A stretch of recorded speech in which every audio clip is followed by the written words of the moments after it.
South Africa's newly formed Black Business Council has suspended its participation in Business Unity South Africa. We're joined here by the spokesperson, Sandile Zungu. He said it had not withdrawn completely and that they wanted to negotiate further with Busa. He's with us here. Sandile, thanks for your time. Okay, so Black Business Council, let's do the ABCs. Why has that been formed as an organization? Well, when Busa was formed in 2003, black business organizations collapsed the structure, which was their umbrella body. Even then, it was called Black Business Council because they trusted Busa to really articulate all the agendas that they felt were pertinent. Right. Clearly, over the last 8 years, that hope has not materialized.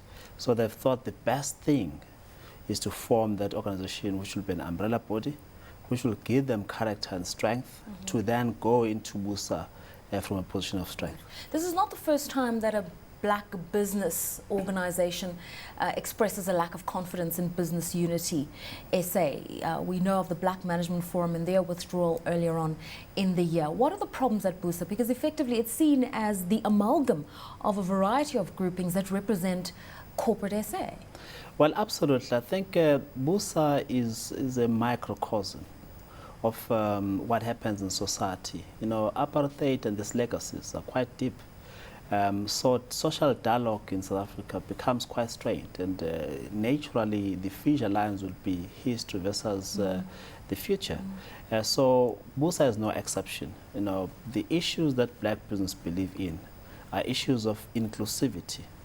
Whereas we believe, they may argue otherwise, but we believe that other people they just want to focus on growth of the economy without necessarily paying attention to issues of transformation. So that creates a lot of tension.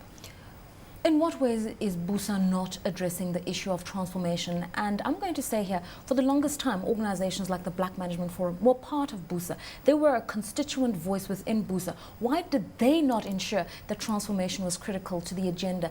To keep on creating an us against them, I think doesn't help the process any further. No, it's a very complex issue. Take, for example, call it the governance structures, the structures within Busa. You have a transformation policy committee, you've got economic policy committee, you've got social policy, and so on and so forth. All of those, they feed their work into the executive committee of Busa, who then decide what goes to the agenda of the management committee called MENCO, who ultimately decide what goes to the agenda of the council, where all those organizations are represented. Transformation policy issues don't find expression ultimately where decisions get taken. They get sieved, they get sidelined because they're deemed to be not urgent and important. That's just a typical South African story. Many who are watching you right now would say, how does this help transformation, having a Black Business Council, having a Business Unity SA, having a BMF, having all these organizations? How does it ensure that we start moving into a democratic economy?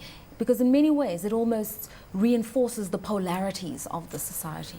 Well, let's not paper over the cracks that we've inherited from the past. You know, it just shows that the project that culminated in us voting in 1994, whilst it was good, exceptional, but at an economic level, it has not really delivered the goodies. So what we are basically saying is, it's a very simple equation. The strength of black business, which will now achieve through Black Business Council, will strengthen business as a whole. We are still determined to strengthen Busa, by the way, we have not worked out. We'll be engaged with them because we believe that social dialogue, where business punch with a strong voice, is very helpful to South Africa. We've run out of time, Sandile, but I want to establish one thing. How is it that the interests of black entrepreneurs and black companies are different to those of white companies? We're all faced with issues of skills deficits in South Africa. We're faced with a sluggish economy. All the macro factors affect business in the same way. Well, I mean, but issues of inclusivity. In a nutshell, what we're saying is that this economic growth that we've seen over the last couple of years must not just benefit a few people. It must benefit the unemployed, it must benefit the youth, rural people, women, etc. And we perceive ourselves as black business, as the custodians of that thinking. And we want to make sure that it goes to the center of the agenda of organized business. Okay, I think we've run out of time, but this topic is so much broader, and I hope we can use another platform to interrogate it further. Sandile Zungu, who's spokesperson of the Black Business Council, they have withdrawn, but not fully, from Busa, wanting further engagement with them.